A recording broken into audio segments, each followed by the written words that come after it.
ചെറുകുന്നിൽ പഞ്ചായത്ത് മൈതാനത്തിന് സമീപമുള്ള റോഡരികിൽ വീണ്ടും വ്യാപകമായി മാലിന്യം തള്ളിയ നിലയിൽ കണ്ടെത്തി. കഴിഞ്ഞ ദിവസം രാത്രിയിലാണ് അജ്ഞാതർ കേടായ മാമ്പഴങ്ങളും പ്ലാസ്റ്റിക് കവറുകളും ഉൾപ്പെടെയുള്ള മാലിന്യങ്ങൾ ഇവിടെ തള്ളിയത്. പ്രതിഷേധവുമായി നാട്ടുകാർ രംഗത്തെത്തി. ചെറുകുന്ന് പഞ്ചായത്ത് മൈതാനത്തിന് സമീപമുള്ള റോഡരികിൽ മാലിന്യം തള്ളിയത് പ്രദേശവാസികളാണ് കണ്ടത്. മാലിന്യം കുന്നുകൂടി കിടക്കുന്നതിനാൽ പ്രദേശത്ത് ദുർഗന്ധം വ്യാപിക്കുന്നതായും വാഹനയാത്രികർക്കും കാൽനട യാത്രക്കാർക്കും ബുദ്ധിമുട്ട് നേരിടുന്നതായും നാട്ടുകാർ പറയുന്നു. പൊതുജനങ്ങൾ ദിവസേന ഉപയോഗിക്കുന്ന റോഡരികിലും പഞ്ചായത്ത് മൈതാനത്തിന് സമീപവും മാലിന്യ നിക്ഷേപം നടക്കുന്നത് പ്രതിഷേധത്തിനിടയാക്കിയിട്ടുണ്ട്. ഇതിനു മുൻപും ഇതേ സ്ഥലത്ത് പലതവണ മാലിന്യം തള്ളിയിട്ടുണ്ടെന്നും പരാതികൾ നൽകിയിട്ടും സ്ഥിരമായ പരിഹാരമുണ്ടായിട്ടില്ലെന്നും നാട്ടുകാർ ആരോപിക്കുന്നു.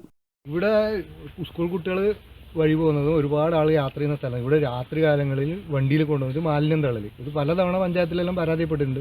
മുന്നേ ഇതുപോലെ തന്നെ നികേഷൻ്റെ റിപ്പോർട്ട് ചെയ്തിട്ടുണ്ട്.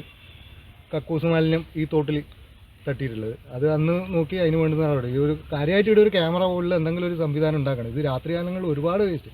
ഇവിടുന്ന് മുതൽ അമ്പലം വരിയിലെ തോട്ടും കരയിലും അടുക്കള മാലിന്യങ്ങൾ, ഇതിനിടെ അടുക്കള മാലിന്യങ്ങൾ, അത് നായി കടിച്ച് പറിക്കലും നായ്ക്കളെ ശല്യം കൂടുതൽ, അങ്ങനെ ഒരുപാട്. ഇതിനെതിരെ പഞ്ചായത്ത് അടിയന്തരമായ നടപടി എടുക്കണമെന്നാണ് പറയാനുള്ളത്. പ്രദേശത്ത് രാത്രികാല പരിശോധന ശക്തമാക്കുകയും നിരീക്ഷണ ക്യാമറകൾ സ്ഥാപിക്കുകയും മാലിന്യം തള്ളുന്നവരെ കണ്ടെത്തി കർശന നടപടി സ്വീകരിക്കണമെന്നും നാട്ടുകാർ ആവശ്യപ്പെട്ടു. News bureau, Pazhayangadi.